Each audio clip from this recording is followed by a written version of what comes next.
வேட்புமனு தாக்கல் செய்தார் அதிமுக வேட்பாளர் திரு சுதாகர் அவர்கள்.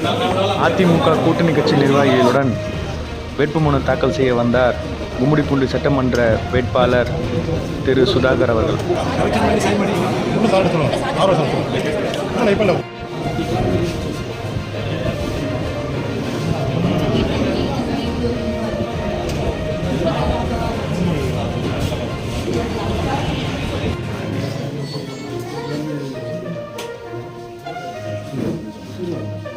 சுதாகர் என்னும் நான் தமிழ்நாட்டு சட்டமன்ற பேரவையில் உள்ள இடம் ஒன்றை நிரப்புவதற்காக வேட்பாளராக நியமிக்கப்பட்டுள்ளதால் சட்ட விதிகளுக்கு இணங்க நிறுவப்பட்டுள்ள இந்திய அரசியல் அமைப்பால் உண்மையால் நம்பிக்கையும்